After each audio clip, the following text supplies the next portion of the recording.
Hello, this is Transformers fan G138, back again with another video review, and this time of none other than Transformers Generations Roadbuster. And honestly, this guy was my most anticipated figure out of the Wreckers wave, with the 5 Wreckers that combined to Reunation, whatever. I don't care if they combine or not, but whatever. And he's probably the biggest letdown. Although, he looks good, I'm just a little disappointed he didn't live up to the hype I had for him. And part of that's because a piece broke that has not broken on my swindle. It's just a random occurrence. I don't know if there was a fracture in there before, if it's a different type of plastic. I don't know. Anyway, he still looks good. It's just, I expect Roadbuster to hold these huge, heavy guns, and when they do, his arms droop. But that's a flaw in the mold, not so much this particular version. But can't really fault it for that. Give me a quick moment here. So my computer is doing things it shouldn't. Okay, now I'm back. So, yeah. I don't like this cannon. I'll get rid of that. And now he looks like a cool assault vehicle. See, I didn't like this as Swindle just because he was so huge. I mean, seriously, Swindle is supposed to be like half the size of Onslaught. He's literally almost as tall. Granted, they did that so he could combine easier, but it would work great as a Roadbuster, you would think, except when you put him next to a Voyager size. This guy really needed to be a Voyager. But, that being said, he's still nice looking. And fills the void. Although, I think the Cybertron Hotshot version would have been better. Cybertron Defense Hotshot, whatever it is. Would have been better. And I may still try to track that down. However, this guy is still pretty awesome. I like the orange. It really works with the character. It's traditional. His head sculpt is amazing. His back is still empty and hollow, but that's, again, the mold issue. These were just, hey, we got a bunch of these, we'll force fit them to these characters. So, we've got, let's see. Start by transformation here by unpegging the arms. Then this is really tight for whatever reason. Just unpeg like everything. So flip these out. Those will be the feet. Pull these down. Rotate this around. And your legs are done. Just adjust the camera here. And I will now get into the upper body. So this will rotate down. Line up these pegs on this to these tabs here, and they will plug in nicely. Head, you want to rotate the head up first, then you want to plug those in, because otherwise it gets jammed.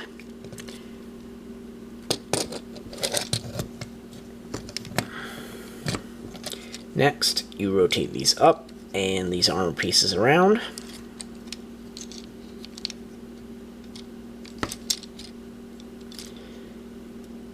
Then you're supposed to rotate these. However, one of these broke. And, I mean, right on, it was this arm that broke. And once I turn it, you can see here, one side of these little things actually cracked and snapped. And I'm afraid if I do that too many times, it's just going to break off. So it's not being held in there by very much. So when I transform this guy from now on, I'm not moving him. Plus, you know, it gives him like little arm guns, I guess. So, yes. Overall, he looks nice. He looks like he's a heavy hitter. He looks robust, like he should. And, you know, he's nice. I like him as Roadbuster. Now, here's where the flaw comes in. he does still come with the swindle gun, which holds perfectly fine. This gun has a gimmick too. They all do. This one's like, I think one of the plasma blasters or something out of Fall Cybertron. Anyway, you open it, and then when you pull it back or push this in, it closes like it's shooting.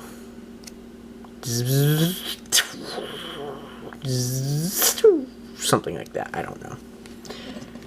Anyway, that plugs into his hand, which is awesome, except for his arm isn't tight enough to actually hold it. As you can see, it is slowly drooping down.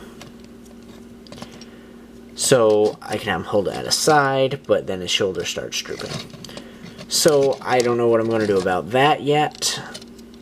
But yeah, that's the biggest letdown, because I imagine this guy like loaded up with a ton of weapons. Just like all over the place. But I can't do that if his arms are going to droop like that. Especially because these are on hinges and held up by nothing but friction. So as far as articulation goes, he's got a ball and socket joint hip, a waist swivel, which is always nice to see, a hinge knee, which goes over 90 degrees in the right position, a 90 degrees in this mode, a swivel in the thigh, little bit of foot movement due to the transformation. Because of his short upper legs, he's got a very limited posability. But it is what it is there. His arms do this, but they're supposed to move on this ball and socket joint here and here. His shoulder armor up here also moves, which is okay. Head is on a ball and socket joint, and it looks nice. I really, really like the head mold, and I wish I had a camera that would show it off better. But, alas, I don't. The highlights on this are when that's teal blue, the darker teal blue, not the all-spark blue that we've seen on the other figures, which I love this shade of blue. It's amazing, it's deep, it's dark, it's better than the all-spark blue, slightly. Actually, much better than Allspark Blue. Definitely darker. And, you know, I just like this guy. He looks good. Except he'd look better if he could hold the heavier weapons. Highly recommend this guy. If you're only getting 1 or 2 out of this set of 5, this guy is one of the top ones to get. Just because the head sculpt is amazing. And the vehicle form really fits for this character, too. I think this is the best transition between the Bruticus figures and the Wreckers figures. Now I'll just briefly go into the way they want you to transform this for the combined mode. So, if I remember correctly, we want to transform this bat. We want to flip this hand out. Let's see, how did this work? So we want to rotate this something like, there we go. This for whatever reason is really hard to get out, unlike the Swindle one. And then this goes like that.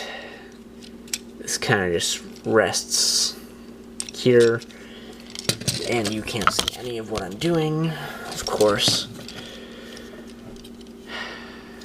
Swing this around, bring this down, around, actually up like this. The hand kind of just tucks in here.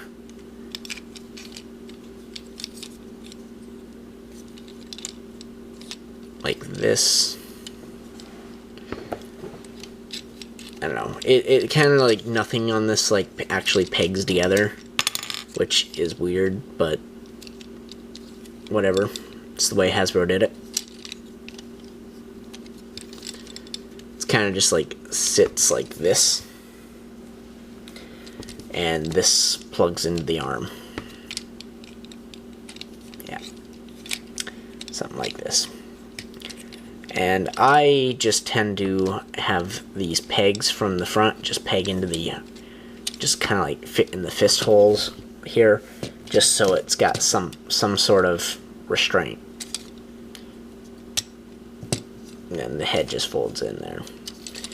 And then, you know, you can do the whole holding a hologram picture or something. I really wish this hand could spin. That way we could have an elbow joint here. A decent one. But no such luck. Unless you do something with this one and use the ball and socket joint as your elbow hinge, which is a little weak. But you can. Again, I don't plan on having these guys in combined form, and if you're buying it for the combined form, I have to ask you why. They're wreckers. But I will do a review of Reunation anyway. That's the arm.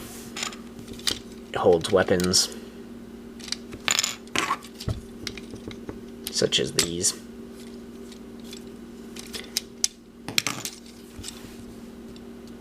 Also, you can hang these weapons off this peg too if you wish, for whatever reason. Have an arm side of like shoulder cannon or something. Anyway, that concludes my video review of Generations Roadbuster. If you have any questions about the figure, please post a comment down below. I think that's it. So, concludes my video review. Thanks for watching. Hope you enjoyed.